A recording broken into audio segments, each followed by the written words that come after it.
I kind of want to talk about the difference between like a content creator and a cinematographer. They're the same thing. Yeah. Right. Because Tyler, the thing is with Tyler, he's a true cinematographer at heart. And I know him when I see one. He teaches me things every day. I'm with him. And I even told him, like, dude, you got to move in my office because, like, you teach me things and I just want you around. So he's in the office and he just, like, every time I'm with him, every time I do a shoot with him, he just teaches me something new. So I'm done talking, but I want to talk about, like, first, let's talk about like the difference, I guess. What's the difference in your what's eyes? the difference? Let's clear the air. There's nothing wrong with being a videographer. There's nothing wrong with being a cinematographer. It's kind of where the heart goes and what you want to do with your life. So I'd say like the main differences, and you've probably heard this a million times, is a videographer captures the world as it is. A cinematographer kind of creates the world, creates the lighting, creates the space, creates the camera movement. Like capturing the moment versus creating the moment. Yeah. Okay. So like, I mean, most videographers will do like wedding stuff and they'll do like events and whatnot. Like as a cinematographer, short films, let's say, for instance, you're kind of running through with the director and you're kind of figuring out like, okay, well, what is this lighting going to emit emotion wise in the film? Or like, what is this camera movement going to do? Or what is this angle of this lens or Right. a camera going to do as well? So Yeah, that's like perfect because I want to talk about that because Sean and I have been talking a lot about like evoking emotions and how we want to do that on camera. Mm-hmm. And just like this lighting setup alone, it's kind of like it's just a different emotion. Mm-hmm. And when you have a cinematographer on set, like Tyler, he thinks about not just capturing the moment, but he thinks about what is the end goal of mm-hmm. this? Who are we targeting? Who is this video going to be seen by and what kind of emotion do we want to emit? Mm-hmm. And that's what lighting does, right? Yeah. And Tyler, like lighting is one of your strong suits. I mean, that's probably your biggest strong suit, right? I wish I could have showed it a little better today, but we were running tight on schedule. Yeah, I know. Yeah, hour and a half in, we're just like, fuck it, let's just start filming. It's just you run around, you try to find the locations and stuff like that, and then you try to just amplify the lighting that it's already existing, or you just try to create something like this, which is like. What do you guys think about? Because you mentioned the differences, but my first thought process was thinking about Casey Neistat.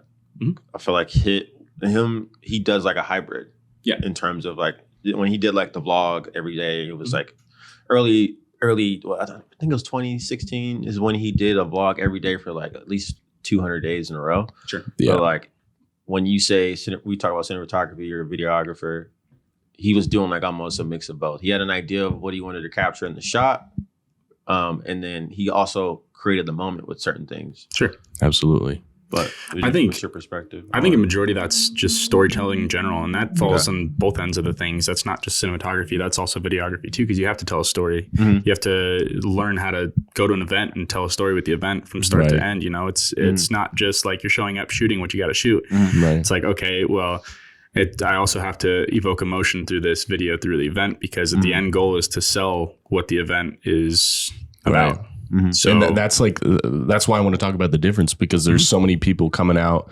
of nowhere right now and calling themselves content creators. And I grew up in the film industry. Tyler's been in the film industry for pretty much a decade, and we know the difference, and that's the difference is like you're showing up, and the storytelling is not just like the writing.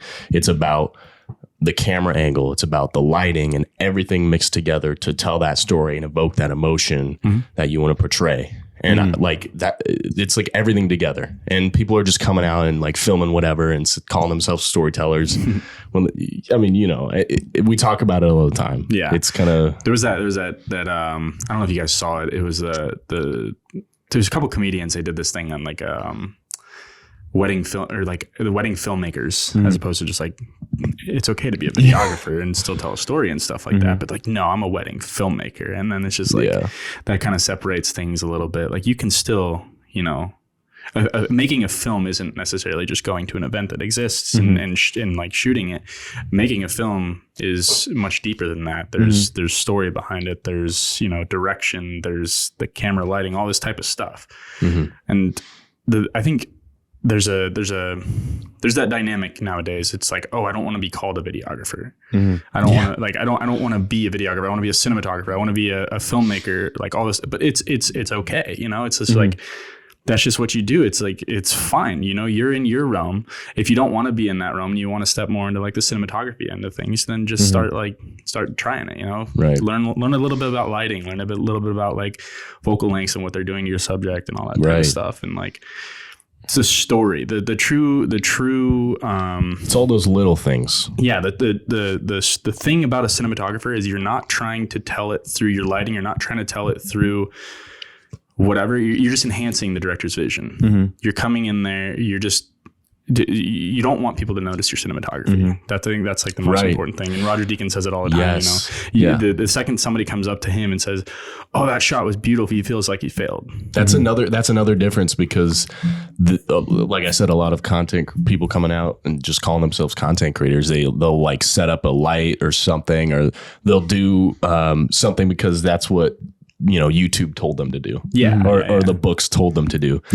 Something that Tyler does that I love is he's like, no, this is not practical. Like if he sees something on set that is like, maybe it's the right lighting on paper, but he's like, yeah, but where is this light source coming from? Is this motivated by the right thing? It's like all those little details that people don't understand. And they don't. This was interesting because like I'm sitting here because you guys I'm speaking for the people I be watching this. I don't know.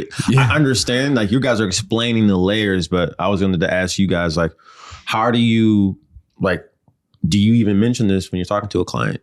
Because like for me, it's like, I don't like, for me, I'm on the end of talking to them in the sense of what's going to produce results. And then there are methods to producing results in terms of like making, like, I feel like there's a lot of misconception because like most people don't understand what you're saying, but you guys are in it. You're in it in the passion of understanding what the ingredients of what makes that, or what makes something a masterpiece, or what makes something be felt the way it's felt. In reality, people are told to make video. On my side of things, I'm telling people to make video from the pure fact of bringing dynamic, a unique view to it, because A, no one's necessarily doing it. And B,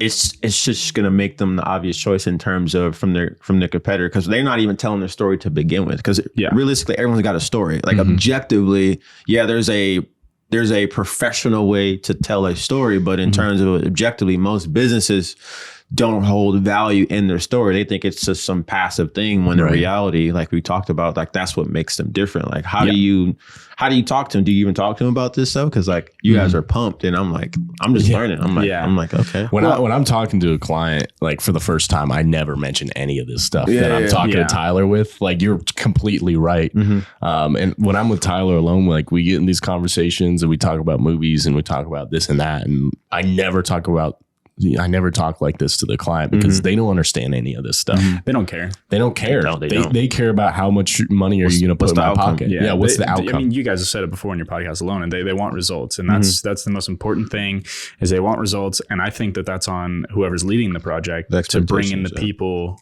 that are going to help execute those results. Like realistically, like some businesses don't need tons of lighting. They don't need all this stuff. They just need something that works. Well, that's the beauty of this podcast, is that we can kind of go in depth about what really matters behind the scenes that tells that story creatively.